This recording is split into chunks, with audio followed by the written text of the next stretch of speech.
여러분, 지금 이 순간에도 누군가는 혼자 있는 상황에서 갑작스러운 심장 이상을 경험하고 있습니다. 상상해보세요. 집에 혼자 있는데 갑자기 가슴이 조여오기 시작합니다. 숨이 막히고 식은땀이 흐르며 심장이 불규칙하게 뛰기 시작합니다. 주변에는 아무도 없습니다. 휴대폰은 손이 닿지 않는 곳에 있습니다. 이런 상황에서 여러분은 어떻게 하시겠습니까? 오늘 이 영상에서는 생명이 위급한 순간, 혼자서도 대처할 수 있는 방법들에 대해 깊이 있게 다뤄보겠습니다. 이 정보는 여러분의 생명을 구할 수도, 혹은 여러분의 소중한 사람을 구할 수도 있는 매우 중요한 내용입니다. 영상이 도움이 되셨다면 구독과 좋아요 버튼을 꼭 눌러주세요. 여러분의 구독과 좋아요는 더 많은 생명을 살리는 정보를 전달하는 데 큰 힘이 됩니다. 그리고 여러분은 지금 어디에서 이 영상을 보고 계신가요? 집에서? 출퇴근길에서? 아니면 운동하면서? 댓글로 여러분이 어디에서 이 영상을 보고 계시는지 꼭 알려주세요. 여러분의 이야기를 듣고 싶습니다. 자, 그럼 본격적으로 시작해보겠습니다. 제1부 심장마비의 실체와 위험성. 먼저, 우리가 흔히 심장마비라고 부르는 상황이 정확히 무엇인지부터 알아봐야 합니다. 많은 사람들이 심장마비와 심근경색, 그리고 심정지를 혼동하곤 하는데, 이들은 각각 다른 의학적 상태를 의미합니다. 심장마비라는 용어는 사실 의학적으로 정확한 용어는 아닙니다. 일반적으로 사람들이 심장마비라고 말할 때는 대부분 심근경색이나 심정지를 의미하는 경우가 많습니다. 심근경색은 심장 근육에 혈액을 공급하는 관상동맥이 막혀서 심장 근육이 손상되는 상태를 말합니다. 반면 심정지는 심장이 완전히 멈춰서 혈액순환이 중단된 상태를 의미하죠. 통계를 한번 살펴볼까요? 매년 전 세계적으로 수백만 명이 심혈관 질환으로 사망합니다. 특히 심근경색과 심정지는 주요 사망 원인 중 하나로 꼽힙니다. 더욱 충격적인 사실은 이러한 심장 관련 응급 상황의 상당수가 집이나 직장에서, 즉 혼자 있을 때 발생한다는 점입니다. 여기서 가장 중요한 것은 바로 골든타임입니다. 심장이 제대로 기능하지 못하기 시작하면 뇌와 다른 중요한 장기들로 산소가 공급되지 않습니다. 뇌세포는 산소 공급이 중단되면 불과 46분 만에 돌이킬 수 없는 손상을 입기 시작합니다. 10분이 지나면 생존 가능성은 급격히 낮아집니다. 그렇다면 심장에 이상이 생기기 전에 우리 몸은 어떤 신호를 보낼까요? 첫 번째 신호는 가슴 통증입니다. 많은 사람들이 경험하는 가장 흔한 증상이죠. 이 통증은 가슴 중앙이나 왼쪽에서 느껴지며 압박감이나 조이는 느낌, 혹은 무거운 물체가 가슴을 누르는 듯한 느낌으로 나타납니다. 일부 사람들은 이를 소화불량으로 착각하기도 합니다. 두 번째는 호흡곤란입니다. 갑자기 숨쉬기가 어려워지거나 공기가 부족한 것처럼 느껴질 수 있습니다. 이는 심장이 혈액을 효과적으로 펌핑하지 못해 폐에 압력이 가해지기 때문입니다. 세 번째는 방사통입니다. 가슴의 통증이 어깨, 팔 등 목, 턱, 심지어 치아까지 퍼질 수 있습니다. 특히 왼쪽 팔로 퍼지는 통증은 심장 문제의 전형적인 신호로 알려져 있습니다. 네 번째는 식은땀입니다. 특별히 더운 환경이 아닌데도 갑자기 땀이 나기 시작하고 피부가 차갑고 축축해집니다. 이는 신체가 스트레스 상황에 반응하고 있다는 신호입니다. 다섯 번째는 메스꺼움과 구토입니다. 특히 여성의 경우 남성보다 이러한 증상을 더 자주 경험한다고 알려져 있습니다. 소화기 증상으로 오인하기 쉽기 때문에 주의가 필요합니다. 여섯 번째는 극심한 피로감입니다. 갑자기 기운이 빠지고 서 있기조차 힘들어질 수 있습니다. 일부 사람들은 심장 문제가 발생하기 며칠 전부터 이러한 피로감을 경험하기도 합니다. 일곱 번째는 어지러움과 현기증입니다. 혈압이 떨어지고 뇌로 가는 혈류가 감소하면서 나타나는 증상입니다. 심한 경우 의식을 잃을 수도 있습니다. 여덟 번째는 불규칙한 심장 박동입니다. 심장이 너무 빠르게 뛰거나 너무 느리게 뛰거나 불규칙하게 뛰는 것을 느낄 수 있습니다. 마치 가슴 속에서 뭔가가 펄럭이는 듯한 느낌을 받을 수도 있습니다.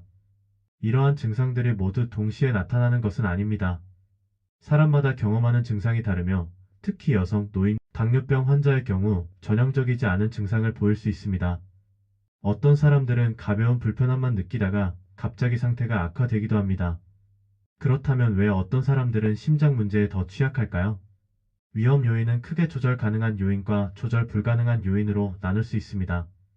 조절 불가능한 요인으로는 나이, 성별, 가족력이 있습니다. 나이가 들수록 심장 질환의 위험이 증가하며 남성은 여성보다 이른 나이에 심장 질환을 경험할 가능성이 높습니다. 다만 여성도 폐경 이후에는 위험도가 급격히 증가합니다. 또한 가족 중에 심장 질환을 앓은 사람이 있다면 본인의 위험도도 높아집니다. 반면 조절 가능한 위험 요인들이 더 많습니다. 첫째, 고혈압입니다. 혈압이 높으면 심장이 더 많은 힘을 들여 혈액을 펌핑해야 하므로 심장 근육이 손상될 수 있습니다. 둘째, 고콜레스테롤입니다. 특히 나쁜 콜레스테롤인 LDL이 높으면 혈관벽에 플라크가 쌓여 관상동맥이 좁아지거나 막힐 수 있습니다. 셋째, 흡연입니다. 담배는 혈관을 손상시키고 혈액을 끈적하게 만들어 혈전 형성 위험을 높입니다. 흡연자는 비흡연자에 비해 심장 질환 위험이 2배에서 4배 높습니다. 넷째, 당뇨병입니다. 혈당이 높으면 혈관이 손상되고 심장 질환 위험이 크게 증가합니다. 당뇨병 환자는 일반인보다 심장 질환에 걸릴 확률이 2배에서 4배 높습니다. 다섯째, 비만입니다. 과체중은 심장에 부담을 주고 고혈압, 당뇨병, 고콜레스테롤 등 다른 위험 요인들과도 연관되어 있습니다. 여섯째, 운동 부족입니다. 규칙적인 신체 활동은 심장을 강하게 만들고 다른 위험 요인들을 개선하는 데 도움이 됩니다. 일곱째, 스트레스입니다. 만성적인 스트레스는 혈압을 높이고 심장에 부담을 줍니다. 또한 스트레스 때문에 흡연, 과식 등 건강에 해로운 행동을 할 가능성도 높아집니다. 여덟째, 음주입니다. 과도한 음주는 혈압을 높이고 심장 근육을 약화시킬 수 있습니다. 아홉째, 불건강한 식습관입니다. 포화지방, 트랜스지방, 소금, 설탕이 많은 음식은 심장 건강에 해롭습니다. 이러한 위험 요인들은 서로 상호작용하면서 위험도를 더욱 높입니다. 예를 들어 흡연을 하면서 동시에 고혈압과 고콜레스테롤이 있다면 심장 질환 위험은 각각의 위험 요인을 단순히 합한 것보다 훨씬 더 높아집니다.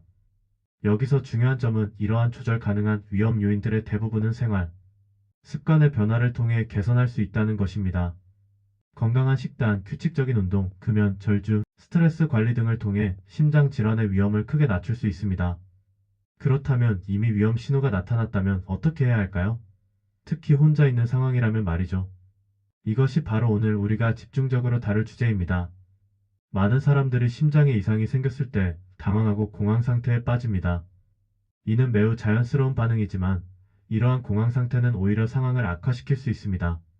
공황 상태가 되면 호흡이 빨라지고 얕아지며 이는 혈액 내 산소 농도를 더욱 낮춥니다.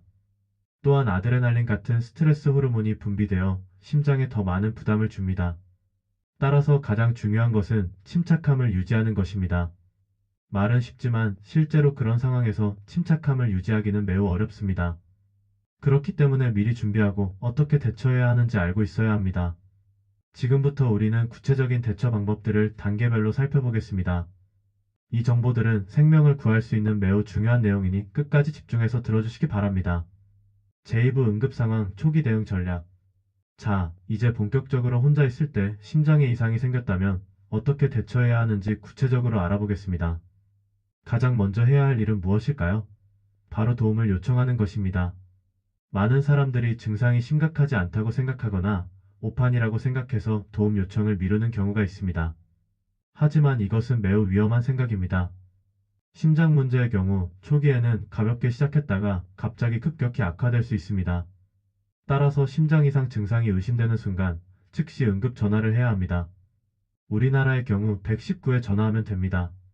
전화를 걸 때는 다음과 같은 정보를 명확하게 전달해야 합니다. 첫째, 정확한 위치입니다. 주소를 정확히 말하고 가능하면 건물명, 동호수, 층수까지 구체적으로 알려야 합니다. 만약 주소가 정확히 기억나지 않는다면 주변의 랜드마크나 눈에 띄는 건물을 설명하세요. 둘째, 현재 경험하고 있는 증상입니다. 가슴이 아프다, 숨이 막힌다, 심장이 불규칙하게 뛴다 등 구체적으로 설명하세요. 셋째, 증상이 시작된 시간입니다. 언제부터 이런 증상이 시작되었는지 알려주면 응급 요원들이 상황의 심각성을 판단하는 데 도움이 됩니다. 넷째, 본인의 병력입니다. 고혈압, 당뇨병, 심장질환 등 기저질환이 있다면 반드시 알려야 합니다. 다섯째, 복용 중인 약물입니다. 특히 혈압약, 당뇨약, 혈액 희석제 등을 복용하고 있다면 꼭 말해야 합니다. 전화를 걸 때는 스피커폰을 켜거나 이어폰을 사용해서 양손을 자유롭게 사용할 수 있도록 하는 것이 좋습니다. 응급 요원의 지시를 따라야 할 수도 있기 때문입니다. 만약 혼자 있는 상황에서 휴대폰이 손에 닿지 않는 곳에 있다면 어떻게 해야 할까요? 이런 경우를 대비해서 평소에 휴대폰을 항상 가까이 두는 습관을 들이는 것이 중요합니다. 특히 화장실에 갈 때도 휴대폰을 가지고 가는 것이 좋습니다. 실제로 많은 심장 응급 상황이 화장실에서 발생합니다. 또한 요즘 많은 스마트워치나 피트니스 밴드에는 심박수 모니터링 기능과 함께 응급 전화 기능이 있습니다. 이러한 기기를 활용하는 것도 좋은 방법입니다. 그리고 가능하다면 현관문을 열어두는 것이 좋습니다. 응급 요원들이 도착했을 때 문을 열기 위해 시간을 낭비하지 않도록 하기 위해서입니다. 물론 이것은 안전한 환경에서만 가능한 방법입니다. 도움을 요청한 후에는 어떻게 해야 할까요? 가장 중요한 것은 안전한 자세를 취하는 것입니다. 많은 사람들이 심장에 이상이 생기면 서 있거나 걸어 다니려고 합니다. 하지만 이는 매우 위험합니다. 갑자기 의식을 잃으면 넘어지면서 머리를 다칠 수 있기 때문입니다. 따라서 즉시 바닥에 앉거나 누워야 합니다. 가장 좋은 자세는 반쯤 앉은 자세입니다. 등을 벽이나 소파에 기대고 무릎을 약간 구부린 상태로 앉는 것이죠. 이 자세는 심장의 부담을 줄이고 호흡을 편하게 하는 데 도움이 됩니다. 만약 어지러움이 심하다면 완전히 누운 자세도 괜찮습니다. 다만 머리를 약간 높게 하기 위해 베개나 쿠션을 사용하는 것이 좋습니다. 옷은 헐렁하게 해야 합니다. 넥타이, 벨트, 조이는 옷 등은 풀어서 혈액순환을 방해하지 않도록 합니다. 이제 호흡에 대해 이야기해 보겠습니다. 심장에 이상이 생기면 본능적으로 호흡이 빨라지고 얕아집니다. 하지만 이러한 과호흡은 오히려 혈액 내 산소와 이산화탄소의 균형을 깨뜨려 상황을 악화시킬 수 있습니다. 따라서 의식적으로 천천히 깊게 호흡하려고 노력해야 합니다. 효과적인 호흡법 중 하나는 이른바 4-7-8호흡법입니다. 4초 동안 코로 숨을 들이마시고 7초 동안 숨을 참았다가 8초 동안 입으로 천천히 숨을 내쉬는 방법입니다. 하지만 심장에 이상이 있는 급박한 상황에서 이렇게 복잡한 호흡법을 실천하기는 어려울 수 있습니다. 따라서 더 간단한 방법을 추천합니다. 코로 천천히 깊게 숨을 들이마시면서 배가 부풀어 오르도록 합니다. 이것을 복식호흡이라고 하죠. 그리고 입을 약간 오므린 채로 천천히 숨을 내쉽니다. 마치 양초를 천천히 끄듯이 말이죠. 이렇게 호흡하면서 천천히 깊게라고 속으로 반복해서 말하는 것도 도움이 됩니다. 이는 호흡에 집중하게 하고 공황 상태를 진정시키는 데 효과적입니다. 어떤 사람들은 극심한 공포와 불안을 경험합니다. 내가 죽는 건 아닐까? 라는 생각이 머리를 가득 채웁니다. 이러한 생각들은 자연스러운 것이지만 이것이 스트레스 호르몬을 분비시켜 심장에 더 많은 부담을 줍니다. 따라서 정신적으로 침착함을 유지하는 것이 매우 중요합니다. 자신에게 긍정적인 말을 하세요. 나는 지금 올바른 조치를 취하고 있다. 도움이 오고 있다. 나는 괜찮아질 것이다와 같은 말들이 도움이 됩니다. 또한 가족이나 사랑하는 사람들의 얼굴을 떠올리는 것도 좋습니다. 이는 생존 의지를 강화하고 정신을 집중시키는 데 도움이 됩니다.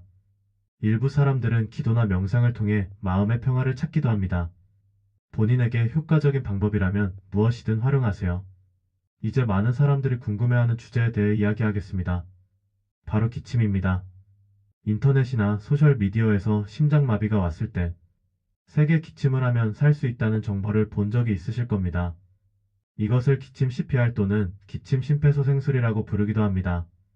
이 방법은 심장이 불규칙하게 뛰는 부정맥, 특히 심실빈맥이나 심실세동이 발생했을 때 강하게 기침을 하면 가슴 내 압력이 변화하면서 심장 리듬이 정상으로 돌아올 수 있다는 이론에 기반합니다.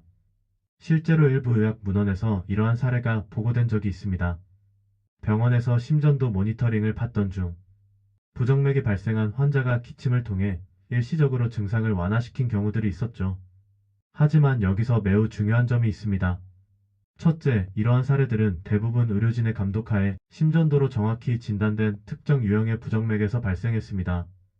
둘째, 일반인이 자신의 증상이 정확히 어떤 유형의 심장 문제인지 판단하기는 거의 불가능합니다. 심근경색과 부정맥은 서로 다른 상태이며 각각 다른 대처법이 필요합니다. 셋째, 부적절한 시기에 강하게 기침을 하면 오히려 심장에 더 많은 부담을 주고 상황을 악화시킬 수 있습니다. 넷째, 기침에 집중하느라 더 중요한 조치들, 즉 119에 전화하거나 안전한 자세를 취하는 것을 놓칠 수 있습니다. 이러한 이유로 미국 심장협회를 비롯한 주요 의학 단체들은 일반인이 스스로에게 기침, CPR을 시도하는 것을 권장하지 않습니다. 오히려 즉시 응급전화를 걸고 전문가의 지시를 따르는 것이 훨씬 더 중요하다고 강조합니다. 다만 만약 응급전화를 한 상태에서 응급요원이 기침을 하라고 지시한다면 그때는 지시를 따라야 합니다. 전문가가 상황을 평가하고 적절하다고 판단한 경우이기 때문입니다. 그렇다면 혼자 있을 때 실제로 도움이 될 수 있는 다른 방법들은 무엇이 있을까요? 첫 번째는 약물 복용입니다. 만약 이전에 의사로부터 심장질환 진단을 받고 니트로글리세린 같은 응급 약물을 처방받았다면 의사의 지시대로 복용해야 합니다. 니트로글리세린은 혀 밑에 넣어 녹이는 약으로 혈관을 확장시켜 심장으로 가는 혈류를 개선합니다. 일반적으로 니트로글리세린은 증상이 나타나면 한 알을 복용하고 5분 후에도 증상이 지속되면 한 알을 더 복용할 수 있습니다. 최대 3번까지 복용할 수 있지만 3번 복용 후에도 증상이 지속되면 반드시 응급실로 가야 합니다. 다만 니트로글리세린은 혈압을 낮출 수 있으므로 복용 후에는 반드시 앉거나 누워 있어야 합니다. 서 있다가 어지러워서 넘어질 수 있기 때문입니다. 아스피린도 도움이 될 수 있습니다. 아스피린은 혈액을 묽게 만들어 혈전 형성을 억제합니다. 심근경색의 경우 대부분 혈전이 관상동맥을 막아서 발생하므로 아스피린이 도움이 될 수 있습니다. 일반적으로 권장되는 용량은 325mg입니다. 이는 일반적인 아스피린 한 알에 해당합니다. 아스피린은 삼키지 말고 씹어서 복용하는 것이 더 빠르게 흡수됩니다. 하지만 여기서 주의할 점이 있습니다. 첫째, 아스피린 알레르기가 있다면 절대 복용해서는 안 됩니다. 둘째, 출혈 위험이 있는 사람, 예를 들어 최근에 수술을 받았거나 위궤양이 있는 사람은 주의해야 합니다. 셋째, 다른 혈액 희석제를 복용하고 있다면 아스피린을 추가로 복용하기 전에 응급요원에게 문의해야 합니다. 넷째, 가장 중요한 것은 약을 복용하는 것이 119에 전화하는 것을 대체할 수는 없다는 점입니다. 반드시 먼저 전화를 하고 그 다음에 약을 복용해야 합니다. 또한 평소에 복용하던 심장 관련 약물이 있다면 계속 복용해야 합니다. 일부 사람들은 증상이 나타났을 때 약 복용을 중단해야 한다고 잘못 생각하는 경우가 있는데 이는 위험합니다. 의사가 특별히 지시하지 않는 한 평소 복용하던 약은 계속 복용해야 합니다. 이제 중요한 질문 하나를 해보겠습니다. 만약 증상이 나타났다가 사라진다면 어떻게 해야 할까요? 많은 사람들이 이런 경험을 합니다. 가슴이 아프다가 몇 분 후에 괜찮아지는 것이죠. 그러면 그냥 소화불량이었나 보다 하고 넘어가는 경우가 많습니다. 하지만 이것은 매우 위험한 생각입니다. 심장 문제는 종종 간헐적인 증상으로 시작합니다.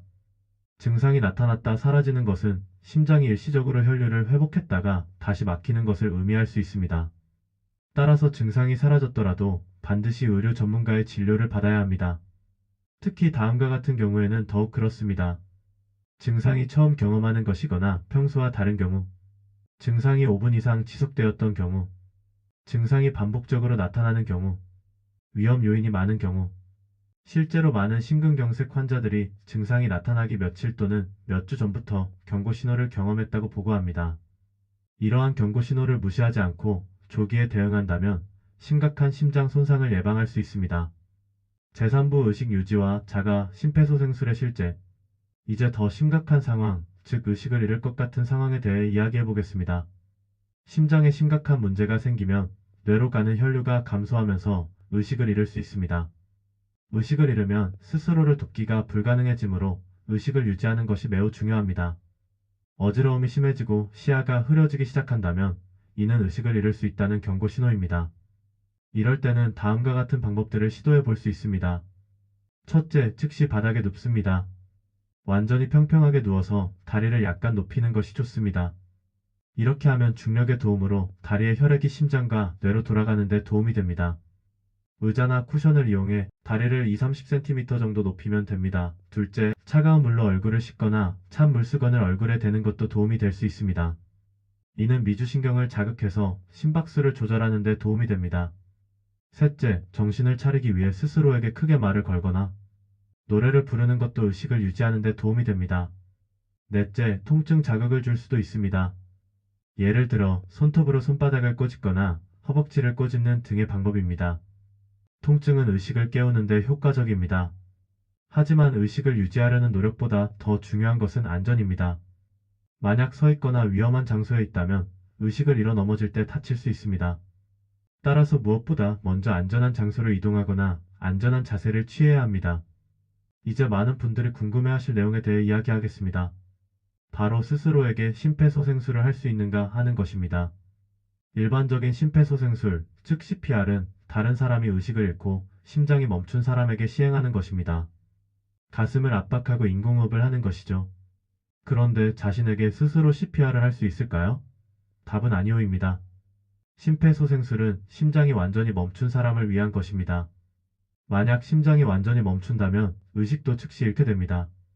의식이 없는 상태에서는 스스로에게 어떤 조치도 취할 수 없죠. 또한 CPR의 핵심인 가슴 압박은 체중을 실어서 강하게 눌러야 효과가 있습니다. 자신의 가슴에 충분한 압력을 가하는 것은 신체적으로 거의 불가능합니다. 따라서 자가 CPR이나 혼자서 하는 심폐소생술이라는 개념은 의학적으로 타당하지 않습니다. 다만 앞서 언급한 기침이 특정한 상황에서 일시적으로 도움이 될 수 있다는 주장이 있었고 이것이 기침 CPR이라는 이름으로 오해를 불러일으킨 것입니다. 하지만 이미 설명했듯이 이것은 일반인이 스스로 판단해서 시도할 수 있는 방법이 아닙니다. 그렇다면 의식이 있는 상태에서 할 수 있는 가장 효과적인 방법은 무엇일까요? 바로 올바른 자세 유지, 침착한 호흡, 그리고 무엇보다 신속한 도움 요청입니다. 여기서 한 가지 더 중요한 주제를 다뤄보겠습니다. 바로 자동제세동기 AED에 관한 것입니다. AED는 심장이 불규칙하게 뛰거나 멈췄을 때 전기 충격을 가해 정상 리듬으로 돌려놓는 장치입니다. 요즘은 공공장소 곳곳에 AED가 설치되어 있습니다. 만약 집에 AED가 있다면 그리고 의식이 있고 움직일 수 있는 상태라면 AED를 가져와서 사용할 수 있습니다. 하지만 여기서 중요한 점이 있습니다. AED는 사용자의 상태를 자동으로 분석합니다. 만약 전기 충격이 필요하지 않은 상태라면 AED가 충격을 주지 않습니다.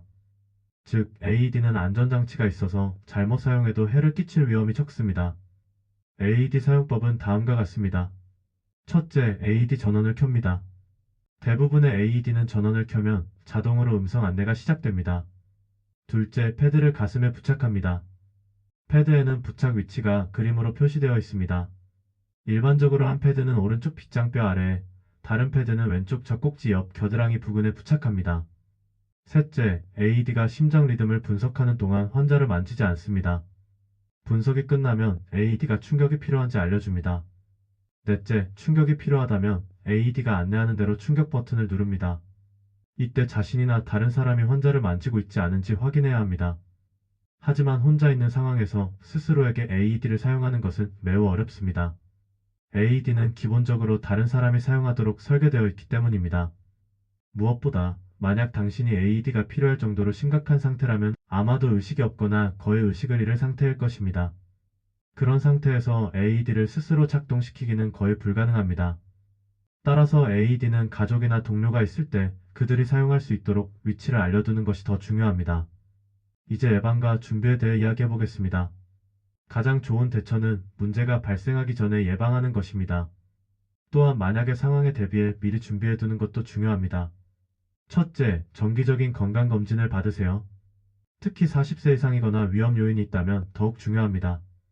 혈압, 콜레스테롤, 혈당 등을 정기적으로 체크하고 심전도 검사도 받는 것이 좋습니다. 둘째, 약물을 처방받았다면 정확히 복용하세요. 많은 사람들이 증상이 없으면 약 복용을 소홀히 하는데 이는 매우 위험합니다. 고혈압약, 콜레스테롤 약 등은 증상이 없어도 꾸준히 복용해야 합니다. 셋째, 응급 상황에 대비한 계획을 세워두세요. 가장 가까운 병원의 위치와 연락처를 알아두세요.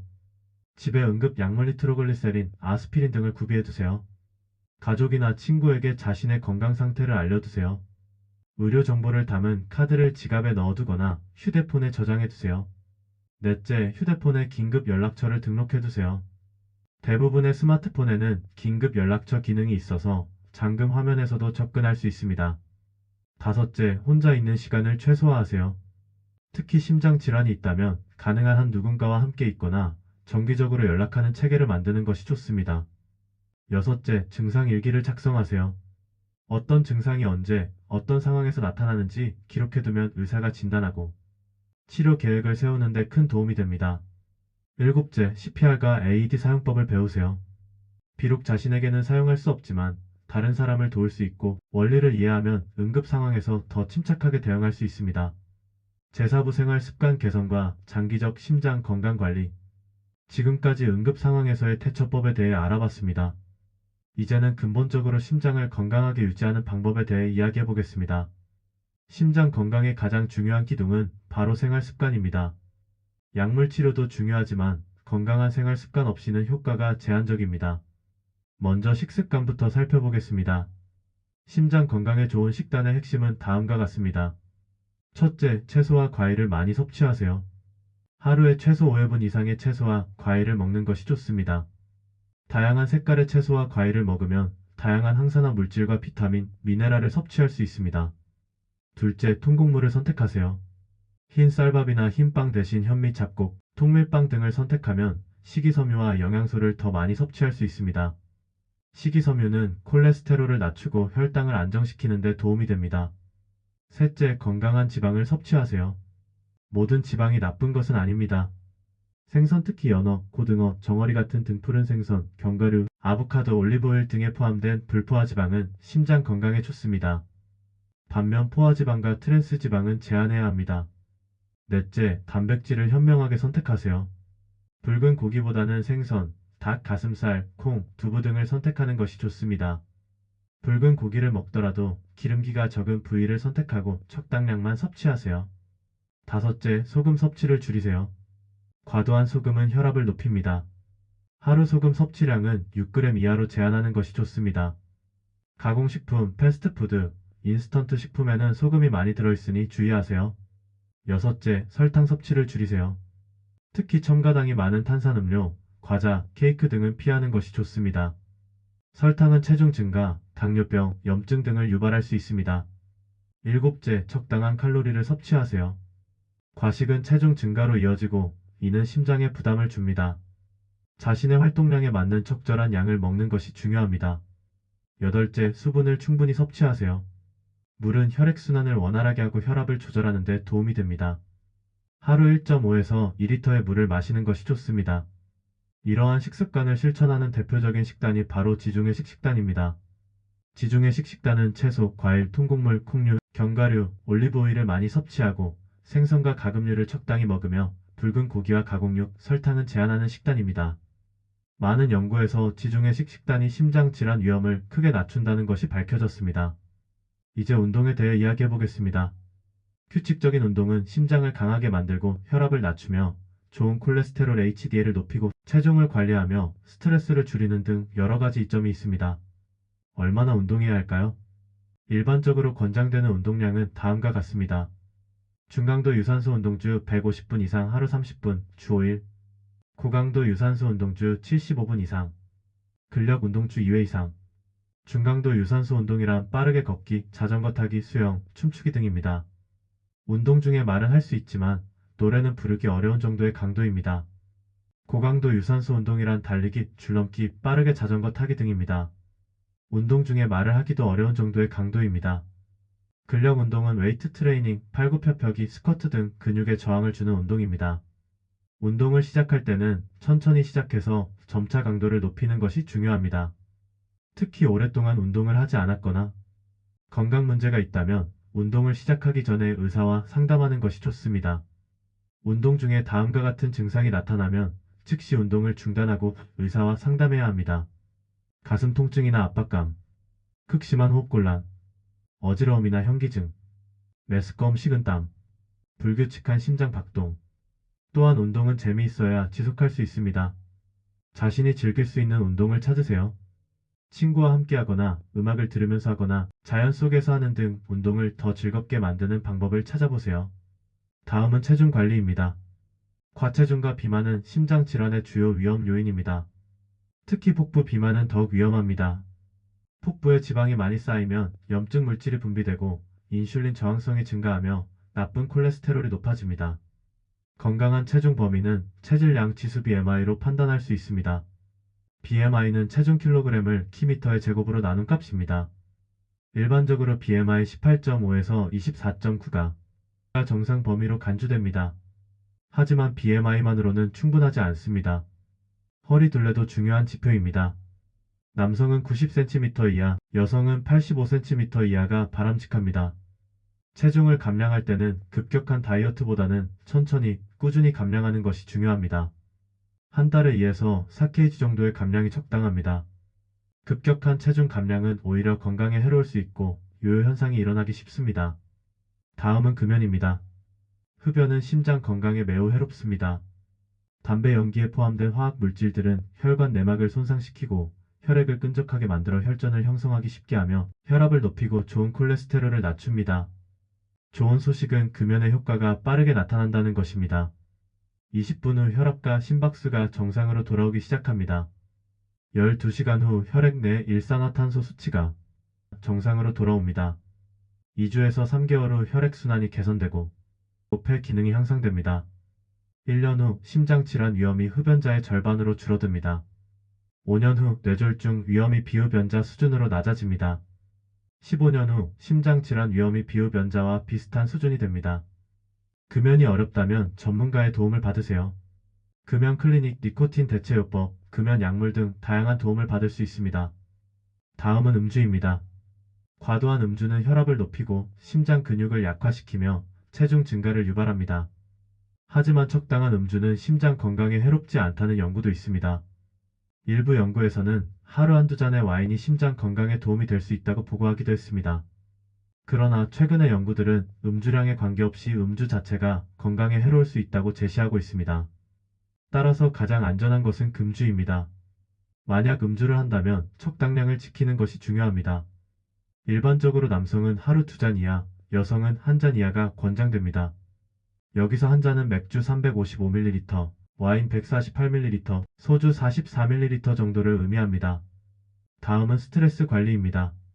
만성적인 스트레스는 혈압을 높이고 염증을 증가시키며 건강에 해로운 행동과 식, 흡연, 음주 등을 유발할 수 있습니다. 스트레스를 관리하는 방법은 다양합니다. 명상과 마음챙김, 하루 10에서 20분의 명상이 스트레스를 크게 줄일 수 있습니다. 요가 신체 운동과 명상을 결합한 요가는 스트레스 감소에 매우 효과적입니다. 심호흡 깊고 천천히 호흡하면 부교감신경이 활성화되어 심신이 안정됩니다. 취미활동 자신이 즐기는 활동을 하면 스트레스가 해소됩니다. 사회적 연결 가족, 친구와 시간을 보내고 의미 있는 관계를 유지하는 것이 중요합니다. 충분한 수면 하루 7-8시간의 질 좋은 수면은 스트레스 회복에 필수적입니다. 자연과의 접촉 공원을 산책하거나 자연 속에서 시간을 보내는 것도 도움이 됩니다.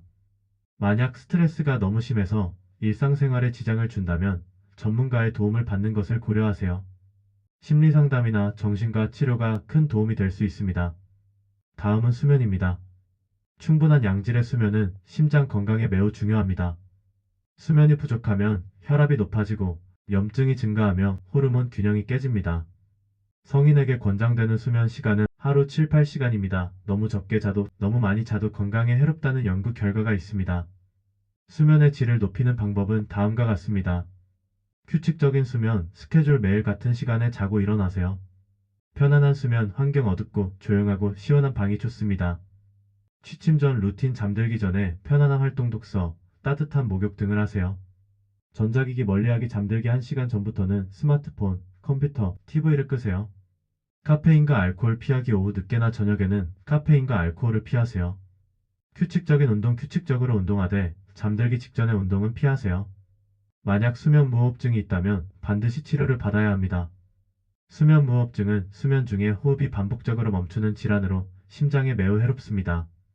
크게 코를 골거나 수면 중에 숨이 막히는 느낌을 받거나 낮에 심하게 졸린다면 수면무호흡증을 의심해 볼 수 있습니다. 제어부 심장 건강 모니터링과 의료적 관리. 이제 마지막 부분입니다. 정기적인 건강 관리와 의료적 개입에 대해 이야기하겠습니다. 심장 건강을 유지하려면 정기적인 모니터링이 필수적입니다. 문제가 생기기 전에 조기에 발견하고 대처하는 것이 가장 중요하기 때문입니다. 먼저 혈압 관리입니다. 정상 혈압은 120에 80mmHg 이하입니다. 수축기 혈압의 숫자는 120에서 129이고 이완기 혈압 아래 숫자가 80 미만이면 주의 단계로 간주됩니다. 130에 80 이상이면 고혈압으로 진단됩니다. 혈압은 집에서도 쉽게 측정할 수 있습니다. 가정용 혈압계를 구입해서 정기적으로 혈압을 체크하세요. 특히 고혈압이 있거나 위험 요인이 있다면 더욱 중요합니다. 혈압을 측정할 때는 다음 사항을 주의하세요. 측정 전 5분 정도 안정을 취하세요. 카페인, 운동, 흡연 후 30분 이내에는 측정하지 마세요. 편안히 앉아서 등을 기대고 발은 바닥에 평평하게 놓으세요. 팔은 심장 높이에 두세요. 2-3회 측정해서 평균값을 기록하세요. 같은 시간대에 측정하는 것이 좋습니다. 혈압이 높다면 의사와 상담하세요. 생활 습관 개선만으로도 혈압을 낮출 수 있지만 필요하다면 약물 치료를 받아야 합니다. 다음은 콜레스테롤 관리입니다. 콜레스테롤에는 여러 종류가 있습니다. 총 콜레스테롤 200mcdl 미만이 바람직합니다. LDL 나쁜 콜레스테롤 100mcdl 미만이 최적입니다. HDL 좋은 콜레스테롤 남성은 40mcdl 이상, 여성은 50mcdl 이상이 바람직합니다. 중성지방 150mcdl 미만이 정상입니다. 콜레스테롤은 혈액 검사를 통해 측정합니다. 20세 이상의 성인은 4에서 6년마다 콜레스테롤 검사를 받는 것이 권장됩니다. 위험 요인이 있다면 더 자주 검사해야 합니다. 콜레스테롤이 높다면 먼저 식습관과 운동으로 개선을 시도합니다. 하지만 이것만으로 충분하지 않다면 스타틴 같은 콜레스테롤 낮추는 약을 복용해야 할 수 있습니다. 다음은 혈당 관리입니다. 당뇨병은 심장 질환의 주요 위험 요인입니다. 공복 혈당이 126mcdl 이상이거나 당화 혈색소 HbA1c가 6.5% 이상이면 당뇨병으로 진단됩니다. 당뇨병 전단계 공복 혈당 10만 125mcdl, 당화 혈색소 5.76, 4%도 주의가 필요합니다. 2단계에서 적극적으로 관리하면 당뇨병으로의 진행을 예방하거나 늦출 수 있습니다. 당뇨병이 있다면 혈당을 철저히 관리해야 합니다. 식습관 개선, 운동, 체중 감량, 필요시 약물 치료를 통해 혈당을 정상 범위로 유지하세요. 다음은 심전도 검사입니다. 심전도는 심장의 정기적 활동을 기록하는 검사입니다.